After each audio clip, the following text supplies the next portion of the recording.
Hello student, आज का मेरा टॉपिक है gene expression and gene regulation. उसके बाद हम नेक्स्ट वीडियो में लैक ओपेरॉन कॉन्सेप्ट में जाएंगे, जो कि एक रेगुलेशन का एक पार्ट है, जीन रेगुलेशन का एक पार्ट है, वो भी प्रोकैरियोटिक केस में।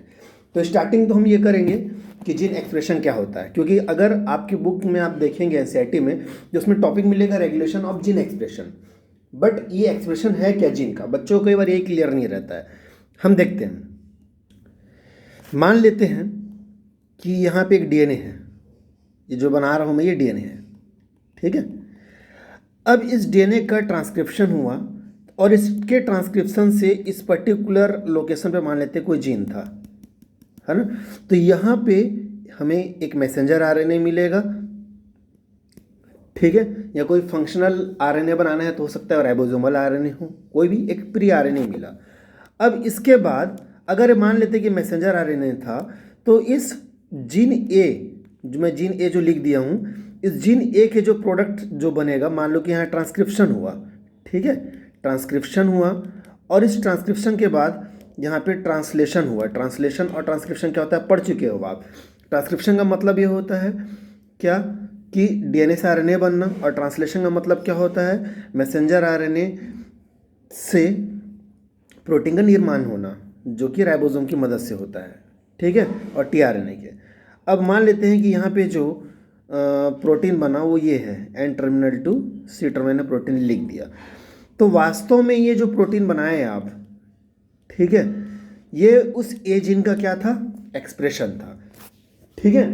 तो जीन एक्सप्रेशन का मतलब क्या हो रहा है कि जब कोई फंक्शनल जीन या स्ट्रक्चरल जीन वो ये बोले हम, जब उनका कोई प्रोडक्ट, अब देखो वो प्रोडक्ट हो सकता है प्रोटीन हो, मैं फिर से बोल रहा हूँ, वो प्रोटीन हो, या फिर हो सकता है कि वो कोई आरएनए हो। जैसे मान लेते हैं कि राइबोसोमल आरएनए बना रहा था, ठीक है, राइबोसोमल आरएनए, तो उस कंडीशन में ये तो राइबोसोम का फॉर्मेशन कर रहा है ना कि कोई प्रोटीन का निर्माण करने वाला है, या हो सकता है वो फंक्शनल टीआरएनए बना रहा हो। अब टीआरएनए का काम तो अमीनो एसिड को लेके आना होता है, तो उस कंडीशन में अगर वो टीआरएनए बना दिया, वो राइबोसोमल आरएनए बना दिया, या वो प्रोटीन बना दिया जो कार्य कर रहा है, तो वास्तव में वो उस जीन का क्या था, वो उस जीन का एक्सप्रेशन था। हिंदी में अभिव्यक्ति बोलते हैं, जीन की अभिव्यक्ति, ठीक है। तो देखते हैं हम इसको और कैसे लिख सकते हैं, समझा सकते हैं। देखिए इसमें लिखा हुआ है, what is gene expression. Gene expression क्या था, आप क्या बताते हो, if transcription and translation of a gene occurs. देखो ये बोल रहा है कि अगर किसी जीन का ट्रांसक्रिप्शन और ट्रांसलेशन होता है, देन प्रोडक्ट लाइक पेप्टाइड और protein, ribosomal RNA, tRNA, regulatory RNA extra synthesize, so here this protein, ribosomal RNA, tRNA is expression of a gene. बोलता है कि यदि कोई जीन का ट्रांसक्रिप्शन और ट्रांसलेशन होता है और उनसे पेप्टाइड प्रोटीन या फिर राइबोसोमल आरएनए, टीआरएनए या कोई रेगुलेटरी आरएनए बनता है, तो उस स्थिति में हम उस राइबोसोमल आरएनए, टीआरएनए या प्रोटीन को उस जीन का एक्सप्रेशन कहेंगे, ठीक है। अब वेल डेफिनेशन भी देख लेते हैं। Gene expression is the process by which information from a gene is used in synthesis of functional product. देखो फंक्शनल प्रोडक्ट बोला, नॉट फंक्शनल प्रोटीन बोला है। बच्चे अक्सर एक ही चीज़ ध्यान में रखते हैं कि जो प्रोटीन का फॉर्मेशन हो रहा है, जो फिनोटाइप, जैसे हम मेंडेलियन जेनेटिक जब पढ़ेंगे ना, तो फिनोटाइप ज़्यादा आएगा। फिनोटाइप मतलब कैसे समझोगे आप, जैसे कि कोई जीन का रेगुलेशन से हाइट बढ़ रहा है ना कोई पौधे का, तो पौधा मान लो कोई 8 मीटर का है, कोई 5 मीटर का है, कोई 4 मीटर का है, तो हम उसको देखते हैं ना, जो बाहर से जो हम देखते हैं, हमको जो दिख रहा है, हम फील कर रहे हैं, वो कैरेक्टर को हम बोलेंगे फिनोटाइप। तो कई बार हम यहाँ पे किसी किसी बुक में आपको डेफिनेशन में क्या मिलता है, the process by which information from a gene used to synthesize और ऑब्जर्वेबल एनी फिनोटाइप। फिनोटाइप को भी वो बोल देता है, वो प्रोडक्ट जो बनता है डेफिनेटली कोई ना कोई फिनोटाइप दिखाएगा। तो फिनोटाइप मतलब जो बाहर से हमको दिखता है कैरेक्टरिस्टिक फीचर। और यदि इतना देखो मेंडेलियन जेनेटिक पढ़ोगे तो हमें क्लियर हो जाएगा कि फिनोटाइप क्या था, जीनोटाइप क्या था। बट अभी मैं बोल रहा हूँ कि आप सिंपल पहले मॉलिक्यूलर लेवल पे समझिए कि यहाँ पे हम किस बात पे ले रहे हैं, प्रोडक्ट के फॉर्म पर ले रहे हैं। जिन का प्रोडक्ट क्या हो सकता है, प्रोटीन हो सकता है, राइबोसोमल आरएनए हो सकता है, टीआरएनए हो सकता है, या फिर कोई रेगुलेटरी आरएनए हो सकता है, ठीक है। तो जीन एक्सप्रेशन क्या है, किसी भी जीन का जब ट्रांसक्रिप्शन और ट्रांसलेशन कंप्लीट हो और वो एक फंक्शनल प्रोटीन या फिर आरएनए का फॉर्मेशन कर रहा हो, तो वो प्रोटीन और वो आरएनए हम उसको क्या कहेंगे, उसका जीन का एक्सप्रेशन कहेंगे।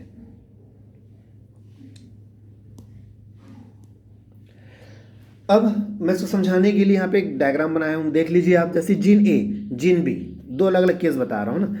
एक केस हम देखते हैं कि जीन ए के ट्रांसक्रिप्शन हुआ, ठीक है, ट्रांसक्रिप्शन हुआ, उसके बाद यहाँ पे आपको मैसेंजर आरएनए मिला, मैसेंजर आरएनए मिला, ठीक है। उसके बाद ट्रांसलेशन हुआ तो आपको यहाँ पे प्रोटीन मिला।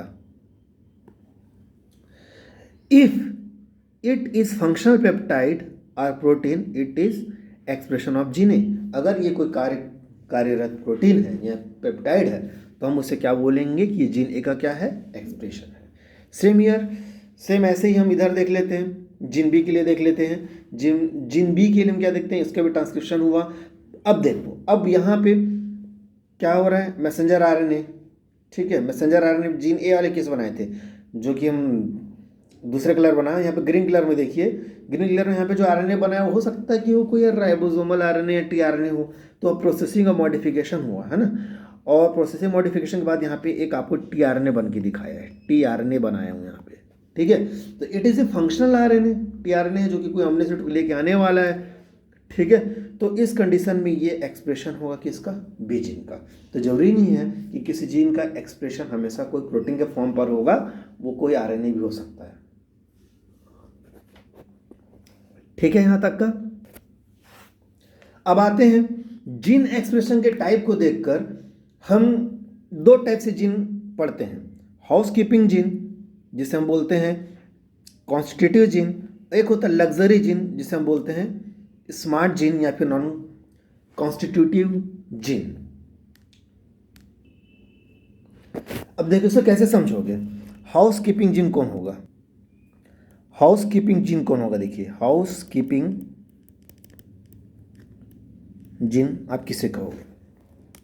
सपोज कि मान लेते हैं ये आपका डीएनए पे पर्टिकुलर ये जगह था और इस जगह पे कोई जीन ए है, ठीक, मैं तरीका वही है समझाने का, जीन ए है, इसका ट्रांसक्रिप्शन लगातार हो रहा है, हाउसकीपिंग जीन है ना, लगातार हो रहा है, नॉन स्टॉप हो रहा है और नॉन स्टॉप ये प्रोटीन का फॉर्मेशन कर रहा है, ठीक है। तो इस कंडीशन में हम इसे बोलेंगे हाउसकीपिंग जीन, मतलब ये लगातार बन रहा है, कंटिन्यूस बन रहा है, कंटिन्यूस बन रहा है, ठीक है। तो इस कंडीशन में इस जीन को यानी जीन ए को हम क्या कहेंगे, हाउसकीपिंग जीन कहेंगे। अब मान लेते हैं इसी जगह पे कोई एक और दूसरा जीन फैमिली है और यहाँ पे ये जीन में बी लिख दिया, बी लिख दिया, लेकिन इसका ट्रांसक्रिप्शन और ट्रांसलेशन मतलब लगातार नहीं हो रहा है। ये तभी हो रहा है जब इसकी आवश्यकता है, मतलब इसको जब हमें चाहिए तब ये बनेगा और जब नहीं चाहिए तो ये नहीं बनेगा। इस कंडीशन में हम इसे लग्जरी जीन कहेंगे और स्मार्ट जीन कहेंगे। स्मार्ट जीन का मतलब क्या होता है, जब ज़रूरत है तब बना रहे हैं, जबकि हाउसकीपिंग जीन क्या था, हाउसकीपिंग जीन जो है वो आवश्यकता हमेशा आपकी बॉडी में रहती है और वो जीन जो है लगातार काम करता रहेगा। जैसे एग्जांपल के लिए ले लेते हैं, आपको एनर्जी के लिए, आपको एनर्जी चाहिए, एटीपी चाहिए ना, तो आप पढ़ते होंगे कि रेस्पिरेशन पढ़े हो आप, है ना, ग्लूकोज का ग्लाइकोलाइसिस होता है, पता है आप लोग को, ऑक्सीडेशन होता है तो ग्लाइकोलाइसिस का प्रोसेस होता है। तो उसमें जितने भी एंजाइम थे वो एंजाइम आपको लगातार बनाना होगा, क्यों, क्योंकि आपको एनी टाइम एनर्जी की ज़रूरत है। आपकी बॉडी में हमेशा हर जगह पे ग्लाइकोलाइसिस कहीं ना कहीं पे होता ही रहता है। सेल के अंदर आपको एनर्जी चाहिए तो ग्लाइकोलाइसिस का प्रोसेस तो होना ही है, कंपलसरी है। तो उस कंडीशन में उनका जो जीन होगा, जो जैसे मान लो हेक्सोकाइनेस पढ़ते हो, ग्लूकोकाइनेस पढ़ते हो, है ना, पायरुविक काइनेस पढ़ते हो, ये जो एंजाइम है ये इनके बिना तो ये प्रोसेस हो नहीं पाएगा रेस्पिरेशन का। तो उन जीन को हम क्या कहेंगे, उन जीन को जो ऐसे प्रोटीन या एंजाइम बना रहे थे को हम क्या कहेंगे, हाउसकीपिंग जीन कहेंगे। हाउसकीपिंग जीन का मतलब क्या, जो लगातार काम करने वाले हैं उसे हम हाउसकीपिंग जीन कह रहे हैं। और स्मार्ट जीन क्या, स्मार्ट जीन सीधी सी बात, स्मार्ट मतलब क्या, जब जरूरत है तो काम कर, जब जरूरत नहीं है तो काम नहीं कर रहा है, सिंपल। देखते हैं अपन इसमें क्या लिखे हैं। They express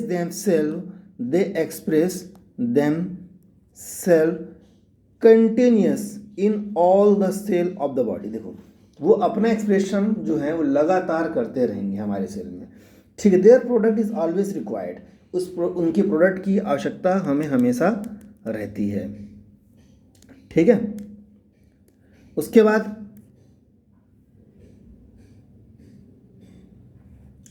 they do not express continuously and also required all time. किसकी बात कर रहा हूँ मैं? लग्जरी जीन की बात कर रहा हूँ। लग्जरी जीन, स्मार्ट जीन और इसे और क्या बोलते हैं? Non constitutive gene. There activity is regulated. अब देखो, आप रेगुलेशन पढ़ रहे हो ना, अब आपको समझ तो आगे हो गया। हाउस कीपिंग जीन भैया हमारे बॉडी में उसको लगातार जरूरत है, तो हम उसको रोकेंगे क्यों? रेगुलेट का मतलब क्या होता है? नियमित करना, कोई चीज़ को फिक्स करना या रोकना, टोकना, कराना है कि नहीं कराना है, ये सब जो प्रोसेस कराते हो ना आप, वो होता है रेगुलेशन। ठीक है, नियमन करना, है ना। अब भाई इसका तो काम लगातार होना ही है, तो हम इसको क्यों डिस्टर्ब करेंगे? लेकिन अगर हम लग्जरी जिन की बात करेंगे तो यार ये ऐसा है कि इसकी आवश्यकता नहीं है तो हमको इसको रोकना पड़ेगा, अगर इसकी आवश्यकता है तो हम इसको एक्टिवेट करना पड़ेगा। इसका मतलब ये है कि लग्जरी जिन को आपको बार बार एक्टिवेट करना है कि नहीं करना, ये आपको देखना पड़ेगा। ठीक है, तो इतना तो समझ आ गया कि रेगुलेशन किसका होने वाला है? स्मार्ट जिन का होने वाला है। अब जिन रेगुलेशन देखते हैं। तो जिन रेगुलेशन क्या है? देखिए, इसको मैं कोशिश करूंगा कि आप पहले एकदम सिंपली समझा पाऊँ। सपोज कि यहाँ पे कोई जीन है, ठीक है, ये डार्क कर दे रहा हूँ, ये जीन वाला पार्ट है, मान लेते स्ट्रक्चरल जीन था।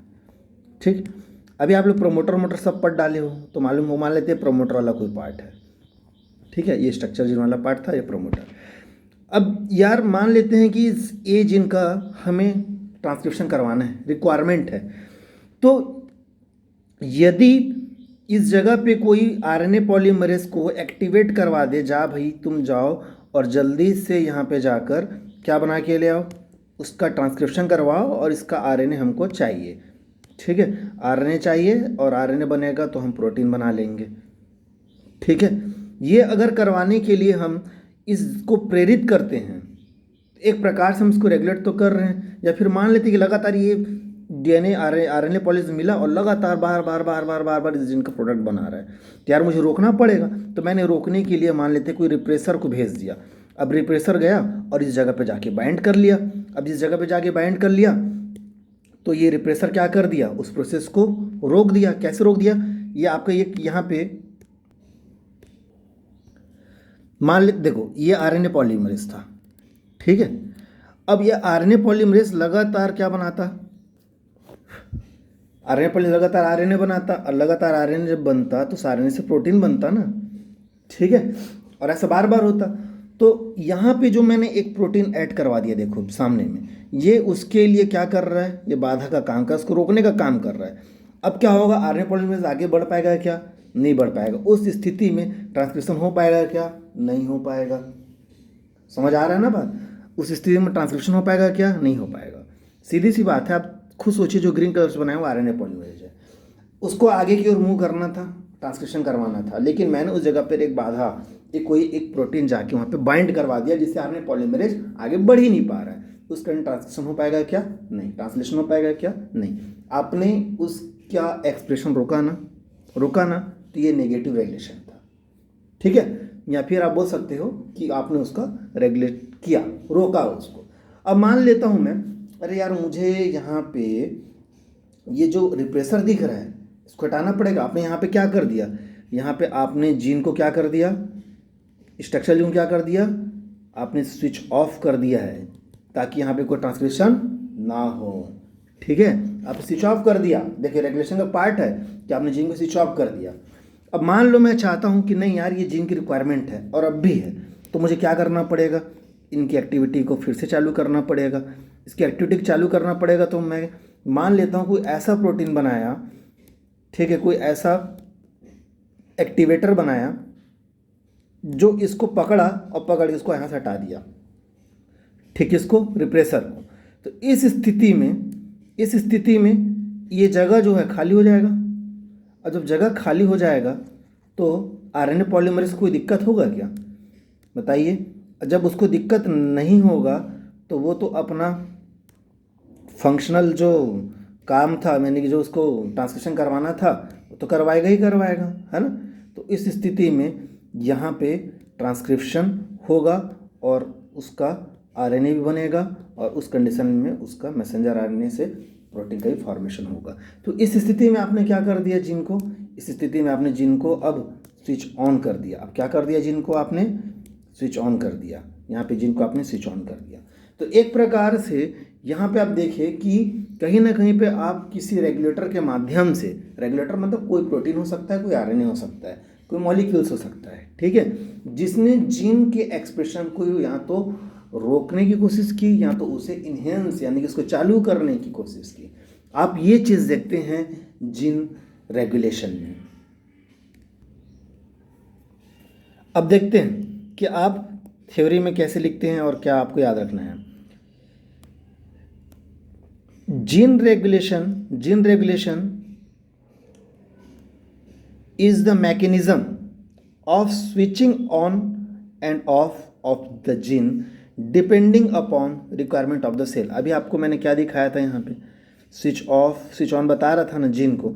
अगर मैं ट्रांसक्रिप्शन करवा रहा हूँ, ठीक है, स्विच ऑन है, ट्रांसक्रिप्शन नहीं कर पा रहा हूँ, स्विच ऑफ है। ट्रांसक्रिप्शन ऑन मीन्स आरएनए बन रहा है, स्विच ऑन कर दिया मैंने, ठीक है। स्विच ऑफ बोलूँगा मतलब क्या, ट्रांसक्रिप्शन को मैंने बंद कर दिया तो आरएनए नहीं बनेगा, आरएनए नहीं बनेगा तो प्रोटीन नहीं बनेगा, है ना। सिंपल सा लॉजिक, एकदम लॉजिक से याद रखना। स्विच ऑन मतलब ट्रांसक्रिप्शन ऑन, स्विच ऑफ मतलब ट्रांसक्रिप्शन ऑफ, ऐसा याद रखो, ठीक है। कब ऑन करवाना है, जब रिक्वायरमेंट है सेल को। कब ऑफ करवाना है, जब सेल को रिक्वायरमेंट नहीं है। तो gene regulation is occurred for smart gene. तो ये बोल रहा है कि जीन रेगुलेशन किसका होता है, तो जीन रेगुलेशन स्मार्ट जीन या लग्जरी जीन या नॉन कॉन्स्टिट्यूटिव जीन का होता है। अब जीन रेगुलेशन में हम दो चीज़ पढ़ने वाले हैं, नेगेटिव या पॉजिटिव। सीधी सी बात है, अगर रोक रहे होगे तो नेगेटिव है और करवा रहे होगे तो पॉजिटिव है। नेगेटिव रेगुलेशन क्या बोलता है, नेगेटिव रेगुलेशन बोलता है कि genes continue expressing their effect till their activity is suppressed.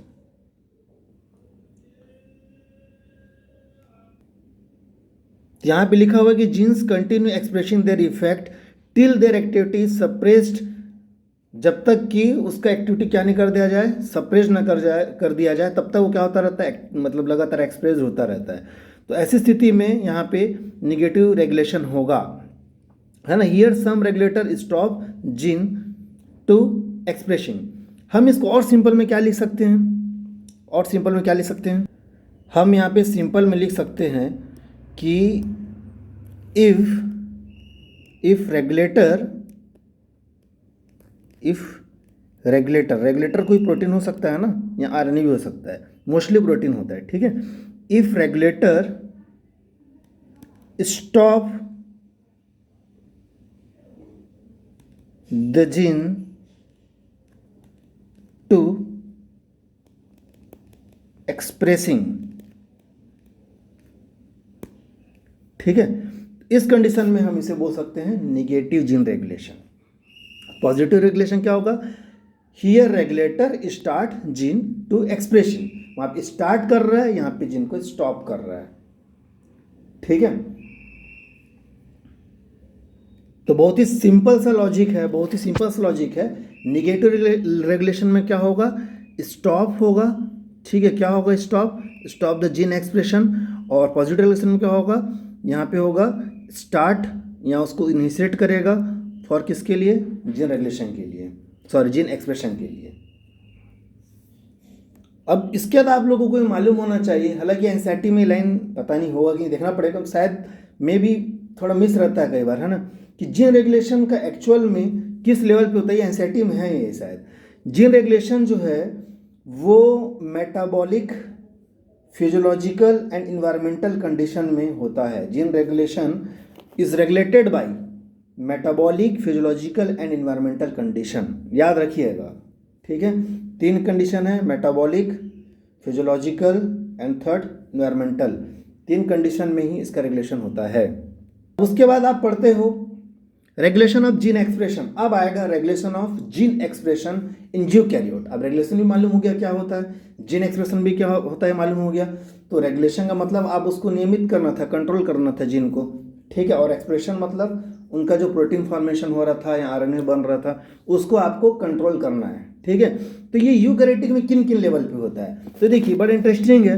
Eukaryotic बहुत कॉम्प्लेक्स है, इसलिए आपकी बुक में दिया ही नहीं है, सिर्फ 4 लाइन में कंप्लीट कर दिया है कि ट्रांसक्रिप्शन के लेवल में होता है, प्रोसेसिंग के लेवल में होता है, transport of messenger RNA from nucleus to cytoplasm के लेवल में होता है, एंड ट्रांसलेशन के लेवल में होता है। बट मैं एक बार ऐसी कोशिश करता हूँ समझाने का कि अगर आप लोग समझ आ जाए। सपोज कि कोई डीएनए था, यहाँ पे कोई जीन है और ये उसका प्रमोटर है, ठीक है, स्ट्रक्चर जीन था, ये उसका प्रमोटर है।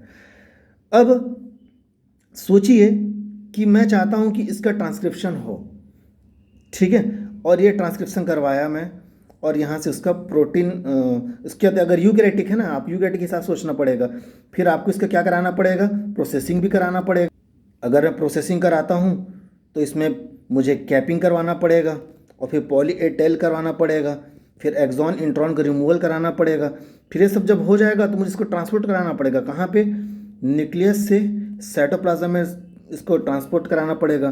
फिर उसके बाद इस मैसेंजर आरएनए से राइबोसोम अटैच होगा, और राइबोसोम अटैच होगा तो उसका क्या होता है, आप पढ़े हो ना अभी, ट्रांसलेशन होता है, ट्रांसलेशन होता है तो प्रोटीन का फॉर्मेशन होता है, ठीक है, ये आपने पढ़ा हुआ है, ठीक है। अब देखते हैं कहाँ कहाँ पे रेगुलेशन किया जा सकता था। देखो पहली बात तो ये, आप रेगुलेशन करा सकते थे इस जगह पे, इस जगह पे मतलब कौन सा, ट्रांसक्रिप्शन के लेवल पर। सपोज कोई प्रोटीन इस प्रोमोटर रीजन को ब्लॉक कर दे, ठीक है, तो क्या ट्रांसक्रिप्शन हो पाएगा, सोचिए आप, क्या ट्रांसक्रिप्शन हो पाएगा। भाई प्रोमोटर को रिकॉग्नाइज करता है आरएनए पॉलीमरेज, जब वही ब्लॉक हो गया तो कैसे वहाँ पे रेगुलेशन, मतलब कैसे उसका ट्रांसक्रिप्शन होगा, नहीं होगा। तो ट्रांसक्रिप्शन के लेवल पे हो सकता है। अच्छा, ट्रांसक्रिप्शन के लेवल पे और वो चीज़ें हैं, यूकैरियोटिक में जाएंगे ना तो उसका एंजाइम बड़ा कॉम्प्लेक्स है, ठीक है। जैसे वहाँ पे एक ही आरएनए पॉलीमरेज पढ़े थे, यहाँ पे आरएनए पॉलीमरेज के टाइप्स होते हैं। हो सकता है कि वो आरएनए पॉलीमरेज से कोई चीज़ बाइंड कर ले और उस प्रोसेस को क्या कर दे, आरएनए पॉलीमरेज काम करने ही ना दे यहाँ पे। इस स्थिति में भी ट्रांसक्रिप्शन नहीं हो पाएगा। तो ट्रांसक्रिप्शन के लेवल पे बहुत सारे आप नियमन लगा सकते हो, कंट्रोल लगा सकते हो, बट इनिशिएटिव है ही नहीं तो अपने पढ़ना ही नहीं है, ठीक है। दूसरा प्रोसेसिंग। अब सोचिए कि कैपिंग कराने वाला एक एंजाइम था, पॉली ए टेल बनाने वाला भी एंजाइम था, मैंने आपको रेगुलेशन में बताया, आप देख लेना कौन कौन सा एंजाइम है, सॉरी प्रोसेसिंग में बताया है। अब किसी कारण से अगर कैपिंग नहीं हो पाया या किसी कारण से पॉली टेल नहीं बन पाया तो उस स्थिति में ये ट्रांसपोर्ट तो हो ही नहीं पाएगा, ठीक है। अब मान लो चलिए करवा भी दिए आप, चलिए भी करवा दिए आप, क्या कैपिंग भी करवा दिए, पॉलीटेल भी करवा दिए, एक्सॉन इंट्रॉन भी करवा दिए, लेकिन इसका जो ट्रांसपोर्टर होता है जो इसको न्यूक्लियस से साइटोप्लाज्म में ले जाता है, मान लेते हैं उस चैनल में या उस प्रोटीन में, या फिर कुछ भी इस प्रोसेस के दौरान कुछ दिक्कत हो गई या कोई एक्टिवेटर या कोई इनएक्टिवेटर आके उसको रोक दिया, तो उस स्थिति में इसका ट्रांसपोर्टिंग रुक जाएगा। मान लो अगर आप किसी कारण से इसके ट्रांसपोर्टिंग को रोकवा दिए तो क्या उस प्रोटीन का एक्सप्रेशन हो पाएगा जब चाह रहे थे, नहीं हो पाएगा। तो उस स्थिति में आप रेगुलेट कर सकते हो। चलो मान लेते ये भी हो गया, ट्रांसपोर्ट होकर आ भी गया, अब राइबोसोम से अटैच किया। अब राइबोसोम हो सकता है कि आपको मालूम होगा कि यूकैरियोटिक 40S और 60S होता है, हो सकता है कि किसी कारण से वो दोनों आपस में मिल ही ना पाए, आपने कोई ऐसा इनहिबिटर बनाया जिनके कारण से आपस में मिल ही नहीं पा रहे हो, या फिर हो सकता है कि ट्रांसलेशन को रोकने के लिए कोई इनहिबिटर आ जाए और उस प्रोसेस को क्या कर दे, रोक दे, बिल्कुल हो सकता है। बहुत कॉम्प्लेक्स है यूकैरियोटिक का केस, ठीक है। तो मतलब कुल मिला के बताने का मकसद ये था कि आप ट्रांसक्रिप्शन के लेवल पे उसको रोक सकते हो या फिर उसको इंक्रीज कर सकते हो, प्रोसेसिंग के लेवल को आप उसके इंक्रीज कर सकते हो या फिर रोक सकते हो, ऐसे ट्रांसपोर्टिंग के लेवल को आप क्या कर सकते हो, उसके बढ़ा सकते हो, रोक सकते हो, और ऐसे ट्रांसलेशन के लेवल को आप बढ़ा सकते हो, रोक सकते हो। तो यूकैरियोटिक के केस में आप रेगुलेशन बहुत सारे कंडीशन में कर सकते हो, क्योंकि उनमें ट्रांसक्रिप्शन का प्रोसेस अलग टाइम पे होता है और ट्रांसलेशन का प्रोसेस अलग टाइम पे होता है। जबकि मैं यही चीज़ देखूंगा बैक्टीरिया के केस में, तो बैक्टीरिया के केस में क्या होने वाला है, बैक्टीरिया के केस में मोस्टली जो है ट्रांसक्रिप्शन के लेवल पे होता है। किसके लेवल पे होता है, ट्रांसक्रिप्शन के लेवल पे होता है। क्यों ऐसा, कारण बताते हैं। कारण ये है कि बैक्टीरिया में आप देखना जैसे ट्रांसक्रिप्शन होता है उसके थोड़े ही देर बाद ट्रांसक्रिप्शन कंप्लीट ही नहीं हुआ रहता है कि ट्रांसलेशन चालू हो जाता है। ये मैंने आप लोग को पढ़ाया हुआ है, हमको इसको बोलते हैं को ट्रांसक्रिप्शन ट्रांसलेशन बोलते हैं इसको, साथ में ट्रांसक्रिप्शन और ट्रांसलेशन हो जाता है, ठीक है। और regulation occur by regulatory protein mostly mostly यहाँ अगर आप देखोगे तो वहाँ पे रेगुलेटरी प्रोटीन जो होते हैं ना, रेगुलेटरी प्रोटीन के थ्रू होता है। जब यूकैरियोटिक केस में जाओगे तो बहुत सारे रेगुलेटरी आरएनए हैं, बहुत सारे रेगुलेटरी आरएनए, डिफरेंट मैकेनिज्म है, बहुत सारे रेगुलेटरी प्रोटीन्स। और यहाँ पे बहुत ही कम रेगुलेटरी आरएनए पढ़ते हैं, जो कि एक ही दो हैं। हायर क्लासेस में जो पढ़ोगे राइबो स्विचिंग करके कुछ है ना, तो वो कुछ ही केस हैं जिसमें आरएनए के थ्रू रेगुलेट होता है, नहीं बोल रहा हूँ, ऐसा नहीं बोल रहा हूँ कि नहीं होता है आरएनए के थ्रू। बट हम मोस्टली जो पढ़ते हैं और जो ज़्यादातर उसमें मेजर होता है वो होता है क्या, रेगुलेटरी प्रोटीन के थ्रू होता है, इसके थ्रू उसमें ज़्यादा होता है। देखिए याद रखिएगा, ट्रांसक्रिप्शन के लेवल में होता है और रेगुलेटरी प्रोटीन के थ्रू होता है। अब सीधी सी बात है, अगर मैं रेगुलेटरी प्रोटीन की बात कर ही रहा हूँ तो यहाँ पे दो चीज़ पढ़ने वाले हो आप, एक एक्टिवेटर जो एक्टिवेट करेगा जीन को और उसके एक्सप्रेशन करवाएगा, और यहाँ फिर एक होगा रिप्रेसर जो जाके बाइंड कर लेगा जीन से और जीन की एक्टिविटी को क्या कर देगा, रोक देगा। तो एक पॉजिटिव देने वाला है और एक निगेटिव देने वाला है। तो कुल मिला के अब हम बहुत जल्द ओपेरॉन कॉन्सेप्ट घुसने वाले हैं, जहाँ पे आप एक्टिवेटर और रिप्रेसर के बारे में पढ़ते हो। बट एनसीईआरटी में भी लैक ओपेरॉन की पर्टिकुलर एक क्लास को दिया है, लेकिन अगर आप लैक ओपेरॉन को समझोगे ही नहीं तो आप जो उसमें रेगुलेशन दिया है आप उसको रटोगे। इसलिए पहले मैं आप लोगों को लैक ओपेरॉन पढ़ाऊंगा कि ओपेरॉन कॉन्सेप्ट क्या है, ओपेरॉन का कॉन्सेप्ट पहले समझना पड़ेगा, फिर जो आपके बुक में लैक ओपेरॉन का एक विशेष टाइप दिया है मैं उसको समझा दूंगा। तो आज के लिए इतना काफ़ी है, पहले आप जीन रेगुलेशन तक अच्छे से समझ लीजिए, है ना। मुझे उम्मीद है कि आप लोग समझ आ गया होगा। जीन रेगुलेशन मतलब सीधी सी बात है, जीन की एक्टिविटी को हमको बढ़ाना है कि घटाना है, या रोकना है या उसको चालू करना है। ये जो हम कार्य करवाते हैं, यानी कि हम नहीं करवा रहे हैं, ऐसा सेल में हो रहा है, ये मॉलिक्यूलर फंक्शन है, ओके, मॉलिक्यूलर मैकेनिज्म है। जो ऐसे मॉलिक्यूलर मैकेनिज्म होते हैं जिसमें जीन को एक्टिवेट करना है या उसको रोकना है ना, स्टॉप करना है, तो वो सारे मैकेनिज्म जो है वो जीन रेगुलेशन का पार्ट में आ जाता है। ठीक है, थैंक यू।